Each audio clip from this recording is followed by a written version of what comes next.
Bismillahirrahmanirrahim. Assalamu alaikum. Dear students, today we are going to talk about the Gaussian quadrature formula. This formula is typically designed for the data when it is not equally spaced. Because I already talked you that when we are going to derive an integral numerically, then there will be the formulas that are valid for equally spaced data and the others are for the unequally spaced data. So this falls in the category of the data when it is not equally spaced. More than that, there is a restriction on the interval as well, that we must have the interval from -1 to 1. But this is not the fact, because sometimes we do have the interval that is not ranging from -1 to 1. First we will talk about the interval. If we have it in the real sense, or you can say that if it is in its total full form, that if the integral is from -1 to 1, and if there are n points, then how we are going to evaluate this integral? This is the standard interval. And if we have the interval other than -1 to 1, then there is a modification in the interval. Of course, I will tell you that also.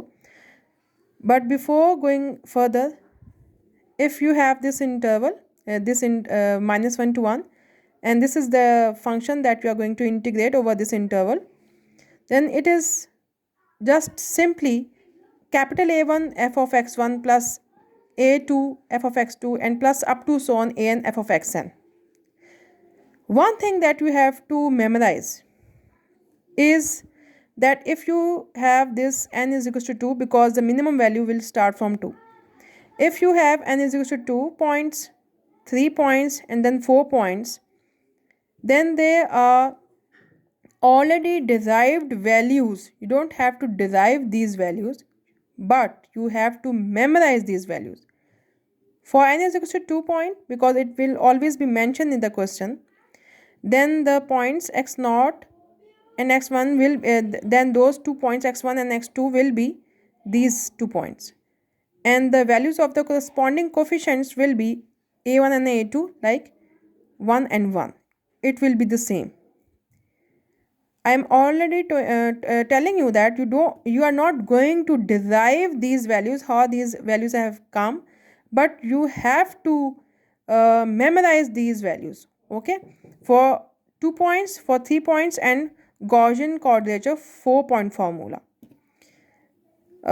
थोड़ा सा यहाँ पे इसमें बीच में sequence भी मैं आपको थोड़ा सा बता देती हूँ. जैसे फॉर ऑड वैल्यूज हैं, n if n is equals to 3, then यहाँ पे देखें, you can see that there is minus square root of 3/5. इस तरह प्लस पे यहाँ पे और मिड वाली पे 0 है. सिमिलरली यहाँ पे भी थोड़ी सी सिमेट्री है, 5/9 एंड देन मिडल में 8/9. ओके, इन वैल्यूज़ को देखें. जो यहाँ पे ये 4-point फार्मूला है, इसमें टोटल 4 वैल्यूज़ हैं. लाइक ये फार्मूला कहाँ तक जाएगा? a1 f of x1 plus a2 f of x2 plus a3 f of x3 and plus a4 f of x4. That's it. यहाँ तक है, ये इसको न्यूमेरिकली इंटीग्रेट करेगा. ठीक है, और a1 a2 a3 की जो वैल्यूज़ हैं वो ये हैं, और f of x1 की जो वैल्यूज़ हैं, फंक्शन तो आपको गिवन होगा. ठीक है, इस चीज़ में आपको फंक्शन गिवन होगा, और फंक्शन गिवन होगा सिर्फ जो x1 की जो वैल्यूज़ हैं कांस्टेंट, वो जो वैल्यूज़ कांस्टेंट्स की फॉर्म में गिवन है आपको, वो ये. अब जब 4 पॉइंट है तो आप इसमें देखें, ये जो नेगेटिव के साथ वैल्यू है, अच्छी खासी लेंथी वैल्यू है. एक दफ़ा इसको मेमोराइज तो करना पड़ेगा. ये नेगेटिव के साथ भी है एंड सिमिलरली ये पॉजिटिव के साथ भी है. यहाँ पे भी देखें, this values is in the negative sense as well, and then it is over here in the positive sense as well. ये सिमिलरली इन दो वैल्यूज़ में भी सिमेट्री है. देखें, ये वाली वैल्यू सेम है और ये बीच की दो वैल्यू सेम है. ठीक है, इसलिए यहाँ पे चूँकि इवन वैल्यूज़ थी, इसलिए ये दोनों वैल्यूज सेम थी. ठीक है, यहाँ पे जो एज हैं वो हमेशा कॉन्स्टेंट्स जो हैं, ये कोफिशेंट्स, ये हमेशा पॉजिटिव हैं, इनकी नेगेटिव वैल्यूज़ नहीं है. हाउएवर ये जो हैं ये सिमेट्री चलती है यहाँ पे. ठीक है, तो ये this formula is in its standard form. But if there is an interval other than -1 to 1, then how we are going to modify this? Let's see. In this case, when we have an interval other than -1 to 1, then we are always going to use this substitution. Again, you have to memorize this substitution. अगर आपके पास integral -1 की और 1 की जिसकी limits हैं integration की other than हैं -1 to 1, ए भी हैं, कोई जनरल आर्बिट्रेरी लिमिट्स हैं इंटीग्रेशन, तो what you are going to do, suppose if you have your integral in terms of x, then you are going to convert your integral in terms of the parameter t. फिर automatically ये जो ए और B values हैं ये भी convert होंगी, और जब ये इस मॉडिफिकेशन के साथ कन्वर्ट होंगी तो you will see that the integral will automatically convert into -1 to 1. For example, अब आप ये देखो, यहाँ पे भी मैं आपको आगे बताती हूँ.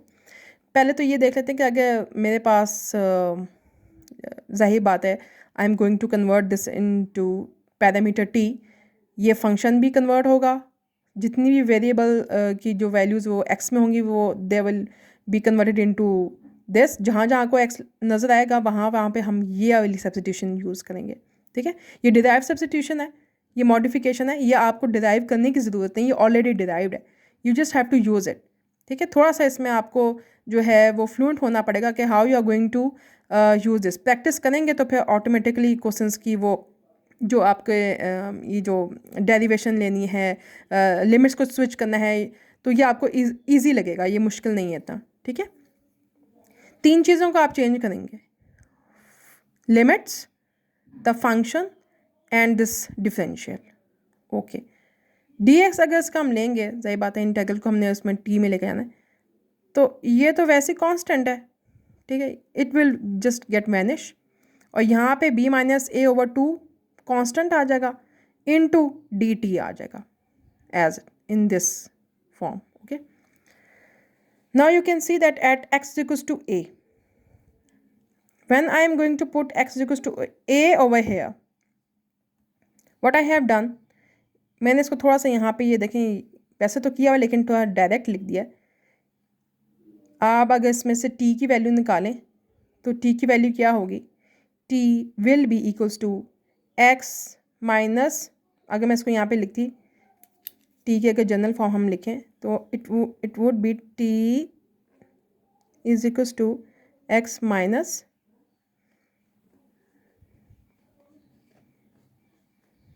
ये पहले आएगा, और फिर उसके बाद जो है ये जो t के साथ हमारे पास ये जो पैरामीटर्स हैं, ये तो चीज़ जो है b+a/2, ये मैंने पहले वहाँ पे लेके गई हूँ x माइनस के साथ, और फिर जो ये वाली चीज़ है ये ऑफ कोर्स यहाँ पे 2 टाइम्स b माइनस a आ जाएगा.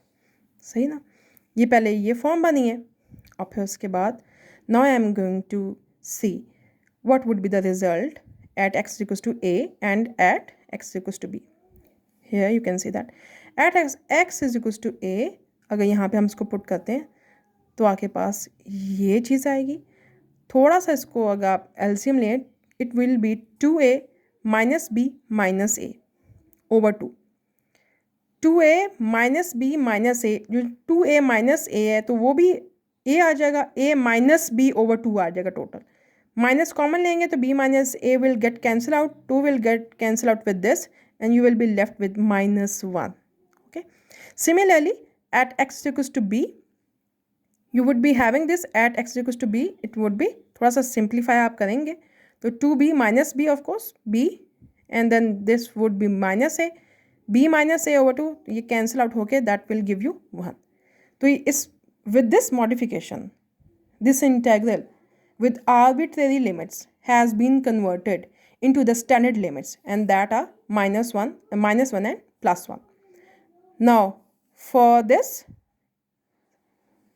the converted form would be a to b f of x ds, that is equals to b minus a over 2 dt. ये आपके डिफरेंशियल से आया है जो कि हमने यहाँ पे लिया था, ये लिमिट्स आपको मैंने बता दिया है, और x जहाँ पे है that would be of this form b minus a over 2 into t plus b plus a over 2. Okay, so you in this what you are going to do, that you have to learn these values that are for the standard interval, and that is the 2-point, 3-point and 4-point Gaussian quadrature formula. Okay, now let's talk about the example. You have to evaluate this integral.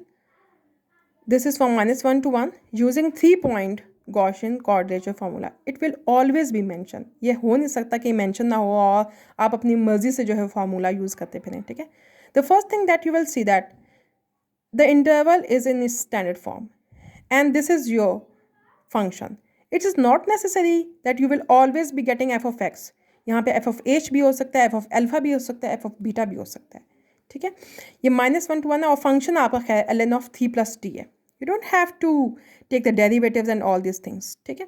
अब 3-point formula है तो उसकी जो values थी वो हमारे पास, आपको अगर ज़हन में हो तो क्या थी, ये कैसे ओपन होगा, मैं लिखूंगी इसको a1 f of t1 plus a2 f of t2 plus a3 f of t3, क्योंकि बिकॉज इट्स 3-point फार्मूला, ठीक है? वो जो कोफिशिएंट्स थे a1 a2 a3 वो दे आर ऑलवेज पॉजिटिव, ठीक है? वो क्या थी 5/9 8/9 एंड देन 5/9, वो वैल्यूज़ आपको याद करनी पड़ेंगी. और जो उसकी x की जो वैल्यूज़ थी, जो यहाँ के t की वैल्यूज़ होंगी t1 t2 एंड t3, क्योंकि ये 3-point है तो मिडल वाला तो 0 हो जाएगा, t2 0 हो जाएगा एंड t1 और t2 जो ±3/5 के रूट के साथ वो आएंगे, ठीक है? आई हैव मैंशन दिस कि यहाँ पे जो इंटेग्रल है you are going to write it in this form as at first, and then these are your values a1 a2 and then a3, and these are your corresponding values of t1 t2 and then t3.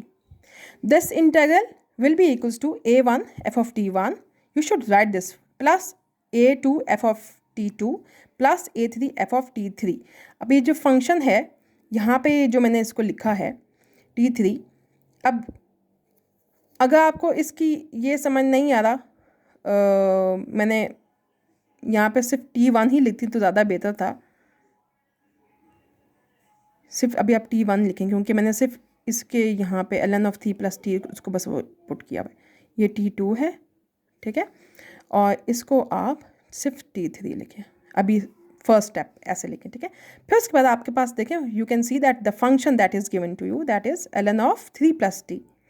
Then it would be ln of 3 plus t1, ln of 3 plus t2 and ln of 3 plus t3. और फिर t1 t2 और t3 की जो values आपके पास given है, just put in these values and evaluate your integral. Okay, book से related questions मैं आपको बता दूंगी कौन से. tomorrow I am going to talk the next in the next lecture I will be talking about the modified form. Okay, thank you so much.